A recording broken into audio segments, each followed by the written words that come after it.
Hello friend and welcome to Borgcast, the animated series 1.9 with Peter and Anne-Marie. Hello! We've got some previously on Borgcast Chigley. Borgcast Chigley. And it's good to see that several folk tracked it down and have enjoyed it. I mean, it's absolutely charming. It's well worth it. I should have put a link really on the notes. I might remember this time. You never know. But yes, I do encourage you to check that out. I mean, the episodes are only like 10 minutes long. That is lovely. But today we're covering the Magicks of Magicks 2. Yes. Written by Larry Brody, who would go on to write Tattoo for Voyager Season 2, which is a Chakotay episode. So I wasn't touching that one with a pain stick. Is that the Von Daniken one? I don't know, and I'm not finding out. I'm sorry. I just refuse. I mean, I'll rewatch certain Voyager episodes. Yeah, okay. But... No, I was going to just look up this plot synopsis. I didn't mean watch it. He also wrote 311 episodes of Bright Promise, Trials, Tribulations, Affairs and Heartbreaks of Students, Faculty and Administration of Fictitious Bancroft College. Yeah, probably wouldn't wash now. 8 episodes of David Cassidy, Man Undercover. Guess who starred in that? 7 episodes of The Magician, appropriately enough. Magic was obviously his thing. It didn't star Paul Daniels. Always bit. But was about the cases of a stage musician stroke escape artist who moonlights as an amateur crime fighter. Wow. It starred Bill Bixby of Incredible Hulk fame. Okay. 6 episodes of The Fall Guy about a stuntman who moonlights as a bounty hunter. Why? What's all this moonlighting shit? I don't know. There's an awful lot of moonlight going on, isn't there? It was probably Zuckus. It starred Lee $6 Million Man Majors. 4 episodes of The Streets of San Francisco, a 1970s cop drama, co-starring a young Michael Douglas, and with battle stars Richard Hatch. 4 episodes of Barnaby Jones, about a private eye who works with his widowed daughter-in-law, played by 60s Batman Catwoman Lee Merriweather. Also featured Where No Man Has Gone Before's Gary Lockwood, with the glowy eyes. He did 3 Hawaii 5-0s, 3 episodes of Police Story, no prizes for guessing what that was about. 2 episodes of Automan! He also wrote the TV pilot and all 49 episodes of Superforce, which is a movie and series that is haunting us a bit on both podcasts at the moment. His original pitch for this episode was the Enterprise crew meet God. He'd actually pitched the idea for the 3rd season of the original series, but it had been rejected. I mean, what a dumb idea, eh? Who would make that? NBC vetoed the use of God, which is why we ended up with the devil instead, because that's far more acceptable, obviously.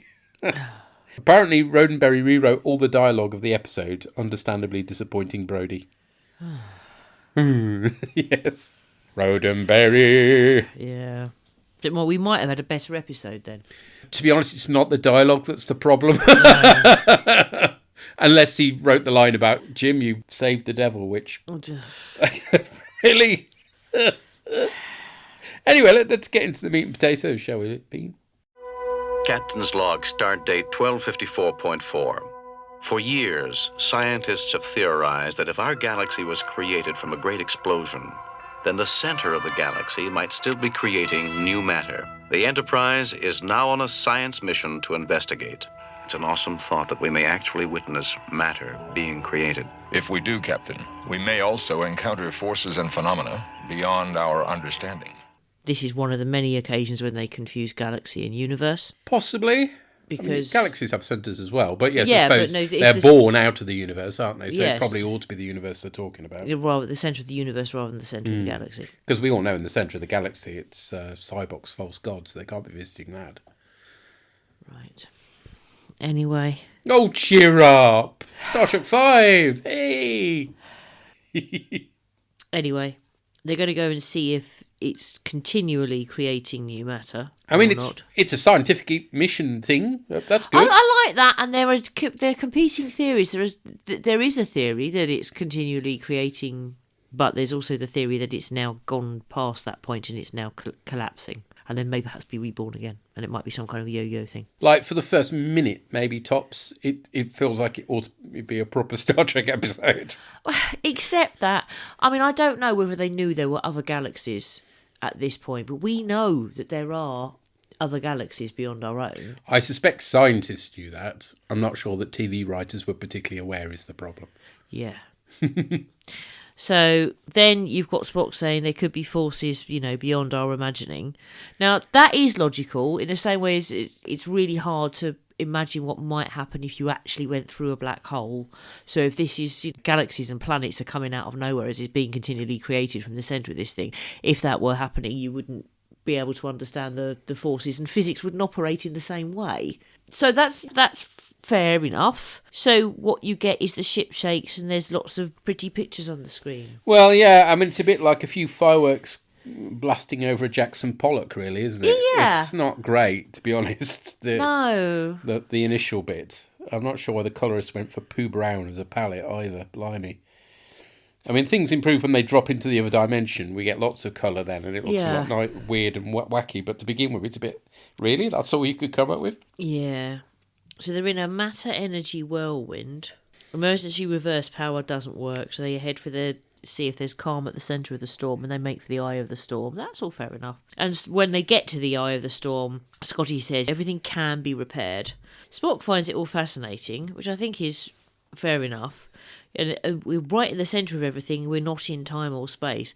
Bones is really grumpy. It's like they're on a scientific mission, and I know the ship's shaken a bit, but he signed up to be a Starfleet doctor, not a doctor in a normal clinic on Earth. He should expect that the crew might want to go and do science shit, shouldn't he? Yeah, it's a bit weird that he's surprised they're doing sciencey stuff, but there we go.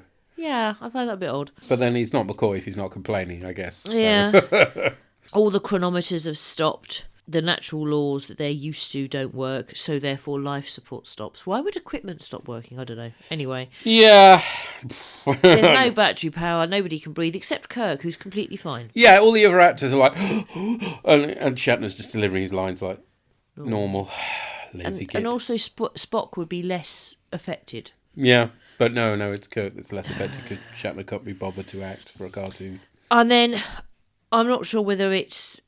we'll find out later that he says it's the devil, but it could be the devil. No, he starts off just as Lucian. Well, although, I mean, he looks just like the devil. Well, the devil or a satyr or Pan or a demon, like Demon Bok. Or Damon, I think they pronounced it. Was it Demon or Damon? Doctor Who? Yeah, it's AE, but I do think they probably pronounced it Demon. I seem to remember. Yeah. Okay. Anyway, a lot of the plot of the two is similar. Yeah, I suppose. Yeah. I'm thinking about it, like Kirk is prepared to sacrifice himself for somebody else, whereas isn't it Joe? Yeah, who does it? Yeah. But there's a sacrifice. They had been advising humanity for a long time. Humanity wasn't grateful. Yeah. Well, we'll come back to that at the end, I think, because I think it'd be very hard to argue that Demons isn't a good Doctor Who episode, but is this a good Star Trek episode? No. Yeah. We'll get to that. And then he appears and calls them friends, and... Oh, by the way, guess who's voicing... No, don't worry. But it's one of his better efforts, actually, to be fair. It doesn't sound like Doohan. No. He can do voices that don't sound like his other voices, which is good. Yeah. It's just some of them just sound like all the other voices he does. It's a good day for Doohan. Yeah. He sort of puts his hand out, and then it changes everything so things are working. They've at least got life support anyway. And then he says his name is Lucian and says, you have come to rollick with me. Another word that's rather passed out of usage. Although, to be fair, it makes some sense. You find out that he uses archaic language. Yeah. So, okay. But yes, we enjoy a good rollick in this household.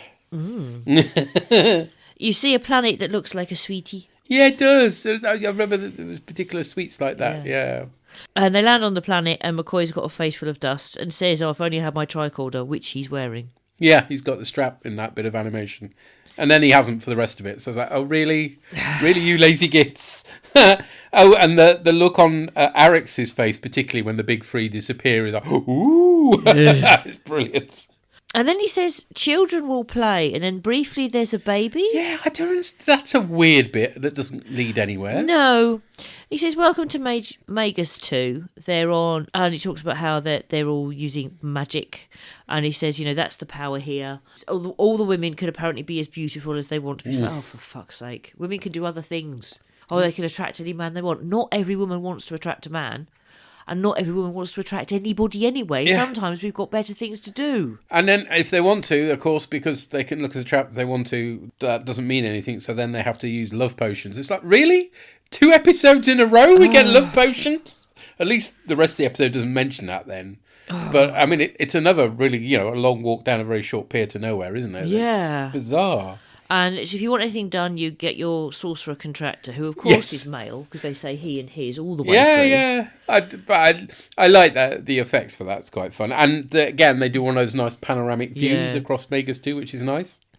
Spock says this is all logical because time and space work differently here. And then you meet the Blue Klux Klan. Yes! Wow. It's the Klan version of the Blue Man Group, apparently. Yeah. Who knew that was a thing? Yeah, as I said, Blue Klux Klan. And that's where you find out that on Earth that they all acted as advisors. And then Kirk wants to know, well, why did the Megans leave Earth? And it's something to do with the way they're treated, but you're not giving much information here because suddenly he goes, oh, you must leave quick, and zaps them back to the Enterprise. Yes, Scott reports that the only system working still is life support, and he doesn't know how that's working. Spock draws a pentagram on the basis that in this universe the crew can use magic too. Okay, and of all the people, Spock to be doing this seems the weirdest, doesn't it? Well, no, because of the whole Catra thing. Okay, right. That's always a get out, isn't it? If Spock's seemingly behaving illogically. Oh, yeah, but Catras. Well, how logical are they? Not at all. I mean, that's the thing. That's why it's a get out. Spock uses the Force to move a Vulcan chess piece. Wow. Why didn't they use the usual 3D chess design? That's very disappointing. Yeah. Maybe they were too lazy to draw it. Yes, you can have the bottle opener. I need drink for this. I think we do. There we go. Sulu uses the Force to summon up a sexy woman's. And somebody, I don't know if it's a Uhura, but somebody yells good luck. That's weird, isn't it? Yeah. I mean, we know now this story's nonsense if you summon up women. I mean, that makes no sense at all. I don't know whether it's good or bad that he didn't sum up a plant after the... Yeah, let's not go there. Lucian promises to take care of the Enterprise crew, but them using their magical powers has revealed their presence to a bunch of floaty lizard things. I don't know. It's some ghosty things. They're the incorporeal Megans. And you don't want to be caught by the Megans. Blimey. They're voiced by... Presumably doing. No. And the lead guy, I recognised the voice, but I couldn't tell who it was. I'm not talking about the guy who sort of puts them on trial. This is before that. Oh, okay. When they're the ghosty things surrounding them as a voice. No. Oh, it's good that you know. It's George Takei. Is it? Yeah, he's putting on a ghostly, evil voice. I like that. It's quite cool. I mean, you could just about tell it's him, but it's not Sulu's voice. Oh, I like that. The Enterprise is drawn to the planet and seemingly chopped in half. And then we're in Salem, Massachusetts for a witch trial. Or at least we get to play some Bee Gees anyway. I'm going back to Massachusetts. Something's telling me I must go home. The crew are being held in stocks, presumably lots of stocks, so we get a lot of stock footage. Oh dear. We get Timu Vincent Price starting the trial. This is Asmodeus with the voice of Ed Bishop. Ooh. Captain of the Lunar Shuttle in 2001. In all 6 episodes of 1982's ITV version of Whoops Apocalypse. What the fuck? Yeah, you're not come across that one. Also featured John Cleese and Alexei Sayle. In 4 episodes of The Saint. Okay. There's different characters. Starring, of course, Roger Moore. Yep. A woman. That's not Bishop's only Bond connection. He also has an uncredited role in the best of the Bonds, You Only Live Twice. And another uncredited role in one of the worst, Diamonds Are Forever. He's in all 38 episodes of Captain Scarlet as the narrator and Captain Blue. He was the one who appeared in all the pork films. And whilst we're in the world of Jerry Anderson, he was also Commander Straker in all 26 episodes of UFO. Actually, Commander Straker, I'm sure, should have been in Blake 7, but there we go. In 4 episodes of something called Rogues Rock, which also featured Who Stalwart Philip Maddock. Ran in the mid-70s on ITV, which is probably why I've never heard of it. That can't even be found on YouTube beyond the very poppy theme tune.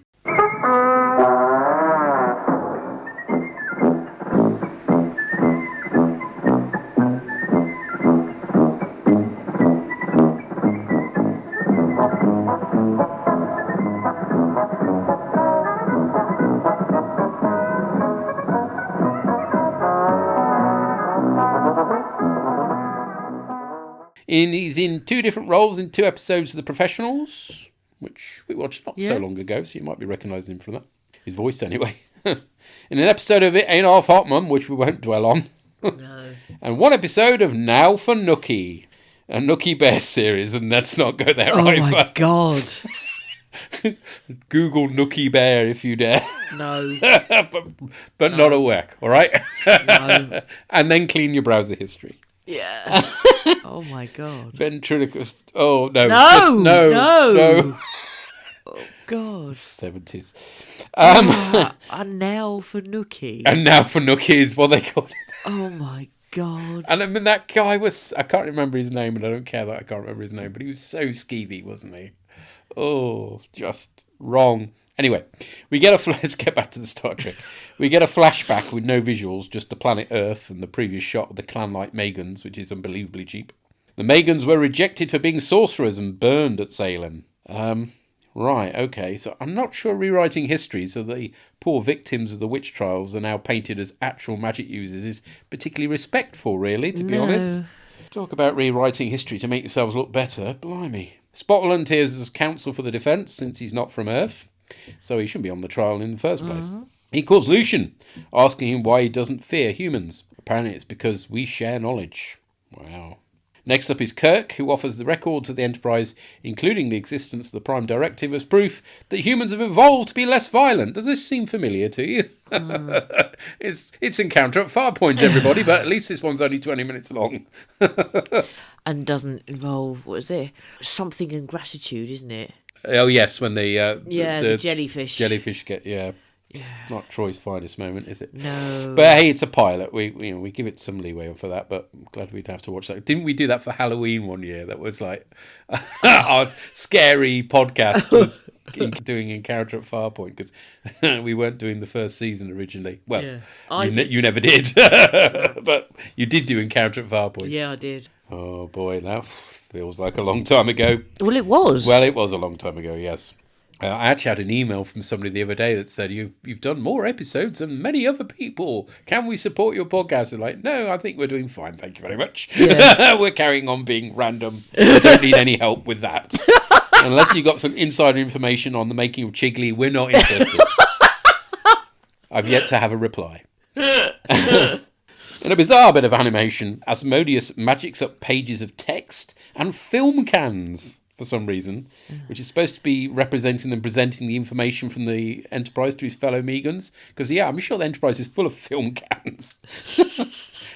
No wonder it burned so brightly in Star Trek 3. This, combined with the fact that the Enterprise only ended up at Megas 2 by accident and is unlikely to repeat the journey, gets them off the hook. But Lucian is exiled to Limbo for his betrayal. Kirk stands up to defend him from this fate. But Asmodeus reveals that Lucian is also known as the Rollicker. There's that word again. The Tempter. And now for Nookie. And Nookie Bear. Lucifer. The actual devil, eh? Still, the captain defends him and gets a fireball fired at him for his troubles. Kirk strikes back with magic, and it's all very, very silly. Yes. He points out the Megans are acting out of fear, and then it turns out that this was all a test to see if humans had actually changed. And Kirk, standing up for the devil, clinches the deal.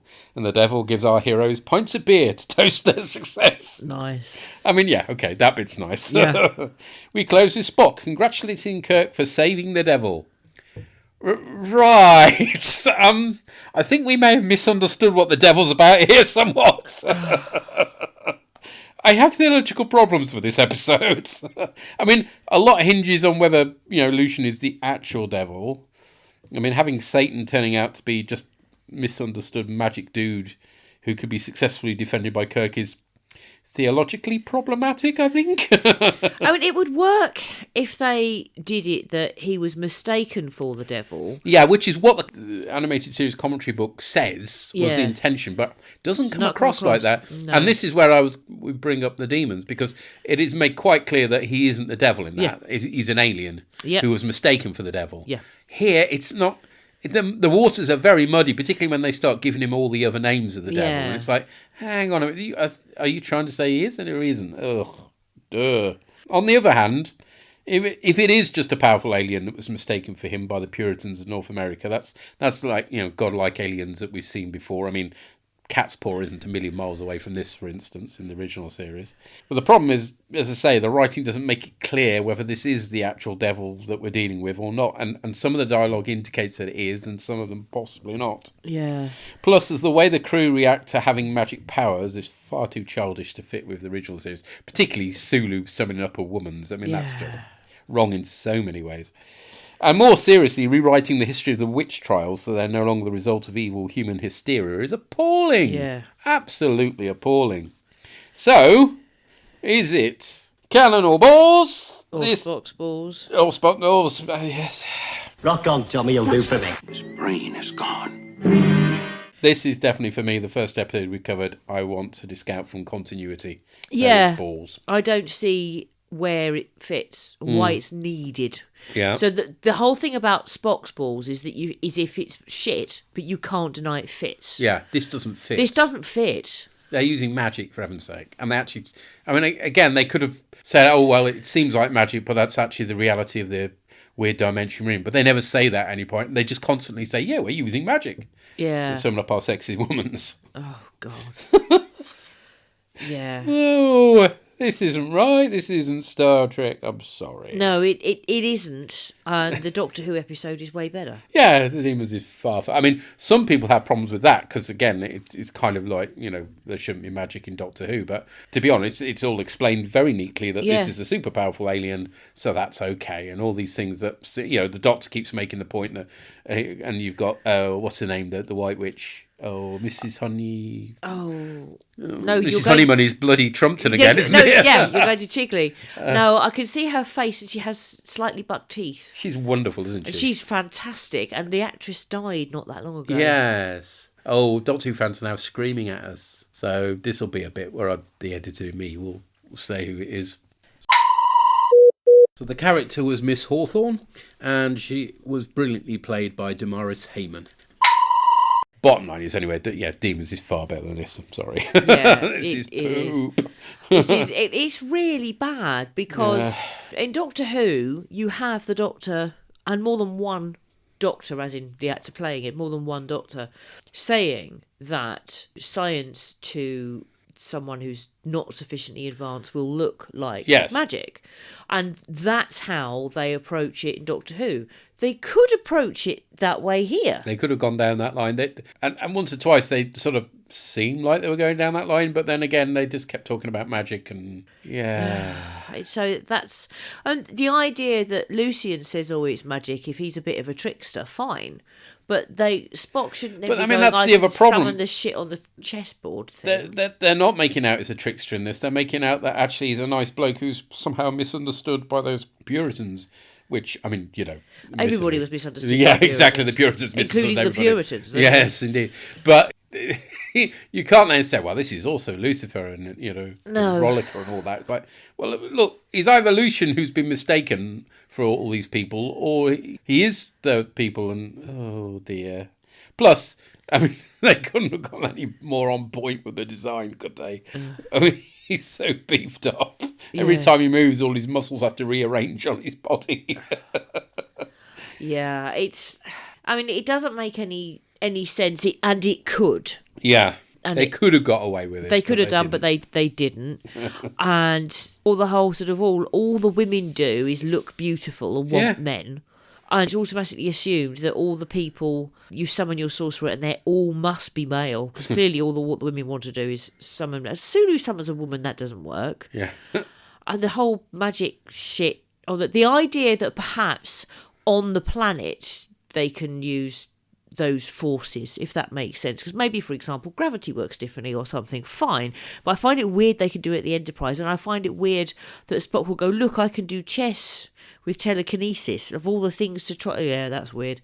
And like you say, it's just awful that they make out there was some kind of justification for the Salem witch trials when there never bloody was. Yeah, I think this is a story that had potential in that they could have had a demons type story where it's all mistaken and no, actually he was fun, he was our friend, we saved him or something. But just no, it was, and the trial thing didn't really make any sense either, and wasn't really necessary. And there were at no point when they went to the thing that you go, well, is this doing something with animation that a live action couldn't have done? Well, if they got the difference between galaxy and universe right, which is another thing that annoys me, and they were in the centre of the universe, no, they couldn't have done that in live action. But what they do with animation is shit. Yeah, it's not great. I could have done it. Little brown swirls make you look like you're, being flushed down the toilet in your shit-covered whirlpool or whatever. Just bollocks. There we are. Sorry. It is. That was a bit glad dull. it wasn't just me, because that was I thought I might be an outlier on this, but no, I wasn't. Well, we might be. Might be, yes, but let's find out. We've heard from Jeffrey, Mark, hi man. What a deliriously bizarre episode, but it was actually pretty good. So yes, we might be the outliers here. Oh my god. Lamaxalot, Scotty, Fixie-Coag, Noi, Tricket. I saw Goody Proctor questioning what God needs with a starship. Now this episode is a whole load of nonsense, isn't it? Just imagine taking the Starship Enterprise to the centre of the galaxy and encountering a biblical character there, yeah? Yeah, what nonsense? What nonsense, eh? But yes, this episode is very much certainly a Saturday morning cartoon adventure, isn't it? I guess the core of the idea of the episode is a bit weird, going to the centre of the galaxy and encountering super powerful alien beings, but also, that's kind of just a cartoonish thing, really, isn't it? And this is a kid's cartoon after all. The central idea might seem a little bit odd, the purpose of their actual mission, which was to find matter being created at the centre of the galaxy, and that's just a bit of a far-fetched idea, except I think it's now understood that there is in fact a supermassive black hole at the centre of our galaxy, and it has been theorised that matter creation can occur spontaneously at the event horizon of a black hole. I think, someone tell me if I'm out of date with that one. So it's not entirely incorrect, although it wouldn't quite look like the slightly surreal / cheaply done animation used here. So yeah, that's a bit over the top, but hey, kids cartoon, it's fine, isn't it? It's fine. The episode really is a bit of classic Trek as well, though, isn't it? There are some advanced aliens who spent a lot of time on Earth in the past. Yeah, we've seen that many times before, and they help life on Earth develop as well, which again is always a bit of a dodgy one, but it's been done. You do have to wonder whether they rubbed elbows with Methuselah at some point, though. And I guess on the other hand, it's not as bad as Doctor Who, because Star Trek doesn't have quite nearly enough alien races that have shepherded humanity's development through the ages as Doctor Who has. I think there's about one every other week on Doctor Who, isn't there? The only aspect of the story I take a little bit of an issue with, really, is that the Blue Klux Klan were all rounded up in Salem, and again, that changes what the actual context of the Salem witch trials was, and again, it's a little bit reductionist in that it removes any sort of human agency from that story. It changes it from being one of misogyny and hatred of knowledgeable women, and also just possible general poisoning from something in the food and the water in the area. I can't actually remember that one either, but I think there was something into it at the time. It removes all human agencies from that story and just says, yeah, but it was aliens, because, yeah, whatever. Which, again, it simplifies the things a bit more, and is a bit of a dangerous precedent set towards children. But, on the other hand, it's not entirely unusual for a science fiction show, so sure, whatever, this is for children, after all. And also, if we can turn out that Jack the Ripper was an alien, then sure, why not the Salem witch trials as well, I guess. The other thing that is classic Trek as well is that it turns out at the end that it's just a test of humanity, so, that makes it valid as well as Star Trek. This is not a bad episode of Star Trek from that point of view. And it does, once again, use animation to its advantage. It paints these massively weird, surreal canvases. It does things like have a giant red watermelon planet, which the crew of the Enterprise beam down to, which changes shape several times and ending up in them in stocks, which is, again, ridiculous, but could you see them do that in live action? I mean, just look at Spectre of the Gun and how cheaply that was done. I mean, yeah, it did look really brilliant, actually. I really like the look and feel of that episode. But they're not going to have done the same thing, shifting between 3 or 4 different environments in one episode, or will they? So, it does really use animation to its best, so I've got to give them credit for that. There is potentially some utter nonsense when it comes to the actual use of magic here, with Spock drawing pen pentagrams and everything. But on the other hand, Spock is finding the rules to the magic. He's finding some sort of logic behind it. He's treating magic as science. So yes, again, I guess that makes a bit of sense. It is a bit weird, but it's Spock not just being all wishy-washy. He is actually using logic to figure out what's going on. So yeah, I guess I can't disallow that. And especially if we compare with some other episodes of Star Trek, like Strange New Worlds, Subspace Rhapsody, or even Next Generation's Masks, they've also done really nonsense stuff there. So sure, we've got to allow this here as well, I think. We can't say that those two episodes are allowed and this one isn't. So yeah. And of course, the other thing that works really well in this episode's favour is its runtime. It is short. There's a hell of a lot of nonsense here, but at only 20 minutes, it never ever overstays its welcome. Again, if you try and imagine this being done on a TV series budget with live action, being stretched out to 50 minutes, it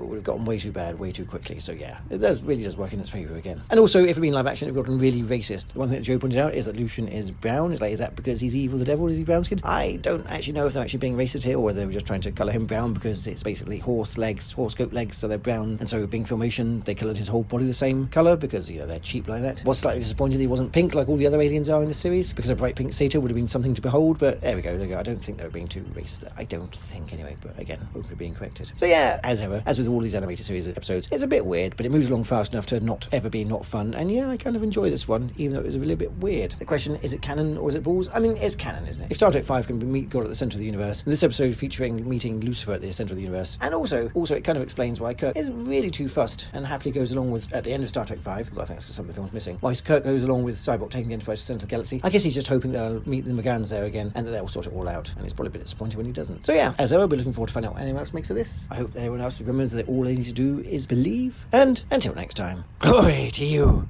and your cast. Yeah, I do wish we had Pink Satan. That would have been good. That would have been fun. That would have been fun. But Star Trek 5 makes it clear we are not meeting God, so therefore it's okay. This is too muddy to be okay. And also Star Trek 5 is the centre of the universe, isn't it? I'm not sure. No, it's the galactic centre they're going for in that. Oh, okay, yeah. Galaxy again. But there are other galaxies. Yeah. What this gets wrong is surely it's the centre of the universe where, the laws of the universe are different. Because, that's where it all comes out of, where it was all created from. Whereas the galaxies are something that came out of this creative process. They're not the centre. Whilst they have their own centres, they're not, the same. Yeah. Science. Okay, yeah, Masks is pretty hokey. I'll grant you that, but I find it less offensive than this, to be honest. Yeah. And for me, it's the witch trial stuff that's the real deal breaker. Because they made a point of saying this was supposed to be educational, this series, hence we got all that stuff about digestion and stuff where they went in that cloud thing. Miseducating about history, that's not good. No. I mean, I think, again, the thing is, this is a shit episode. There are shit episodes in all forms of Star Trek. Mm-hmm. But I think the thing is that where this is... I mean, now, obviously, we've got Lower Decks, but this was very different from any other Trek being animated, and it gets asked, is it canon? I think because it's so weird is why. Yeah. And again, I can understand where Lama was coming from with, if Masks is okay, and that was pretty damn weird. Yeah. And quite a bit of season 7, to be honest, was pretty damn weird. But it still at least felt like Trek, whereas because they're using magic, for heaven's sake, it doesn't. No. And the Blue Klux Klan. I can't now remember what the justification for wearing the mask and that all happening was. I mean, it wasn't magic, I know that. No. It was some kind of possession-y thing, I think. Yes, it was affecting their minds, wasn't it? I think. Maybe I do need to rewatch Masks. Oh, God. Thanks, Lama. No, you don't. And thanks for bringing up Jack the Ripper being a blooming alien. Oh, can't wait for that. Not in this podcast, but yes. Oh, no, I saw a fantastic movie last night. Yep. Yes, the Jack the Ripper one. Oh, God, with David Hasselhoff. Terror on London Bridge. And the basic premise, which is, I mean, just even the premise is ridiculous, is that when London Bridge, except it wasn't London Bridge, was dismantled and reassembled in the US, one of the bricks was missing. The brick that was one of the facer stone on one of the horizontal bricks rather than the vertical one, if you see what I mean, from the very top. And the reason it was missing is because when Jack the Ripper was finally cornered by the police, he dived into the Thames and the brick came with him. And then... I love my brick! And then years later, The brick was found in the Thames River, because apparently that's the right way round to say it, according to this Thames film. River. The Thames River. It's found in the Thames River, and it contained blood fragments, because everybody knows blood has fragments.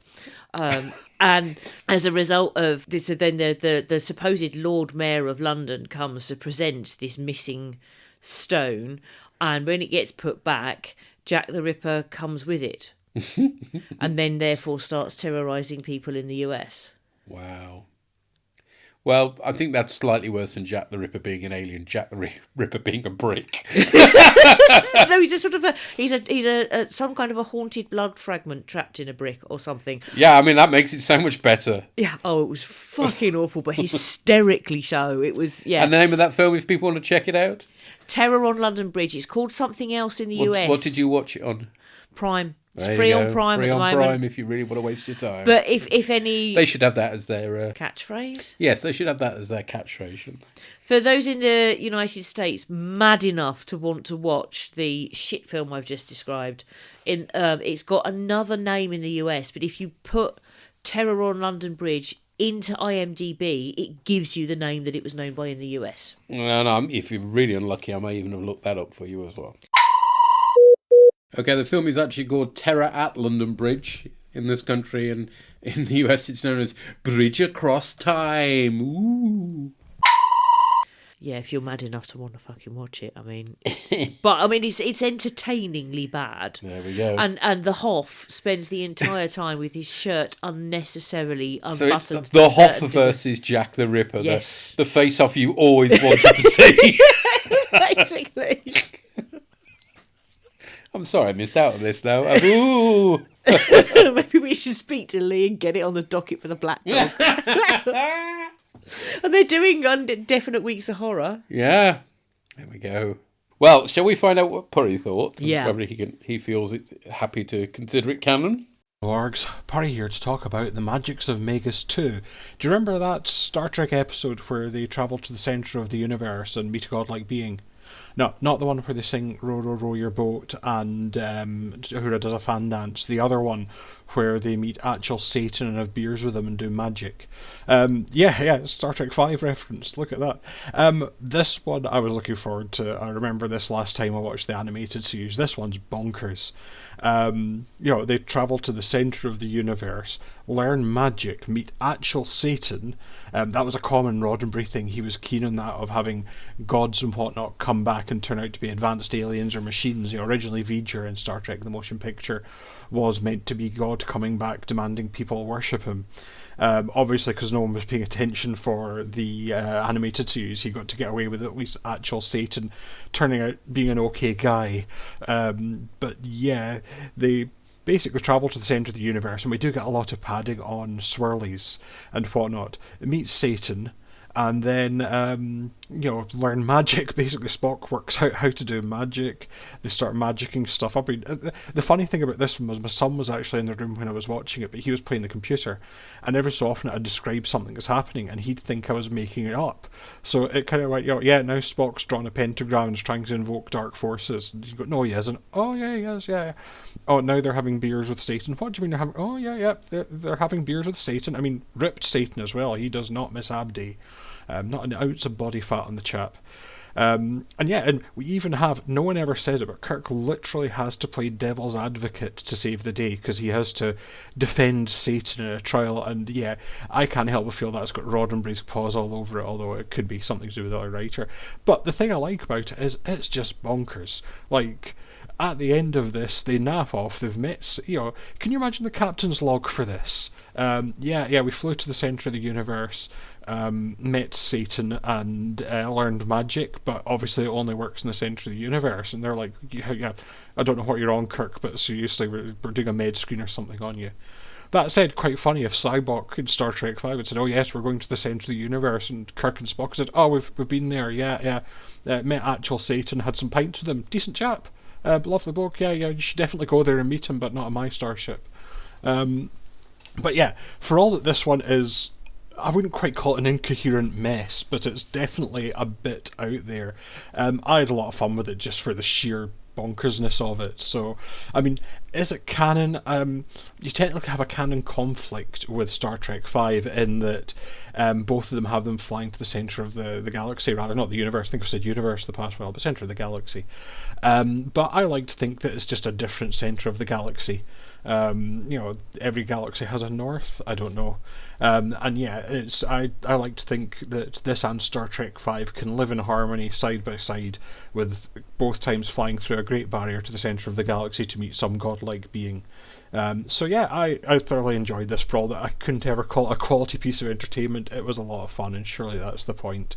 So hopefully, hopefully we can all sit there and have a dramatic pint conjured up by Satan himself, and move on to the next episode. So all that remains to say is do keep up the good work. I always look forward to the podcast and hope to be back in the next one. But until then, bye for now. Bye. Bye. Yeah. Kirk literally playing devil's advocate. I love that. Yeah. And yeah, it can't be canon if it conflicts with Star Trek V. I mean, in your world, it has to be balls, doesn't it? Exactly. You see, that's personally, I think both of them are balls, but there we are. Yeah. The eternal conflict continues. But yeah, you're going, oh, I wouldn't quite describe it as an incoherent mess. And I'm thinking, I would. Yeah. I mean, it's coherent, providing your coherency is that this is actually the devil. I mean, that's... Yeah, and yeah, trying to explain it to your son. And it's like, this can't be happening. Yeah, it is. Yeah, and that's why I'm sorry. Yeah. If this one gets classified by the orgs as balls. Yep. There you go. We've reached it. It took 9 episodes, but we've reached one that we just can't stomach. Yeah. But I mean, that's not bad going. No, considering the reputation, record. Lots of people said that none of it's canon, and it's clearly that's wrong. Yeah, clearly there are episodes that are. And there are still people out there who want to consider this episode canon as well, but they're wrong. Anyway, will next time's be considered canon, I wonder? Well, let's find out what we are covering. It's not giving much away by the title, I'm afraid to say. On the 16th, we'll be covering The Time Trap. Ooh, maybe? I don't know. I can't remember that one at all. And on the 9th of October next week, on the Babylorg 5 podcast, we'll be looking at And the Sky Full of Stars. Don't know what... I mean, I'm rubbish at episode titles. Oh, it'll all come flooding back to you with that one. It's quite a memorable one. Okay. Once your memory's been jogged, I guess. Yeah. And it makes a lot more sense than this did. Anyway, but that's not hard. No, very low bar. Okay. Till the next time we're talking into your ears. Take care. Cheery bye. Bye.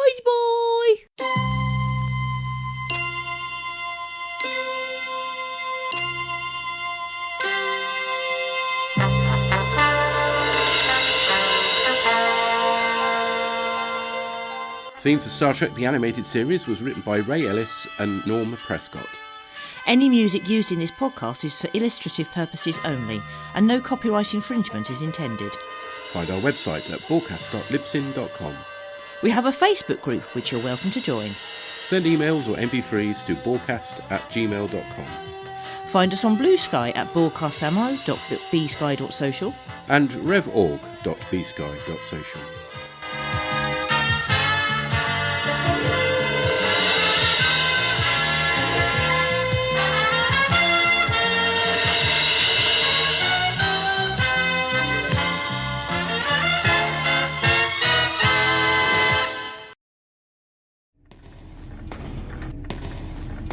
Shut it down!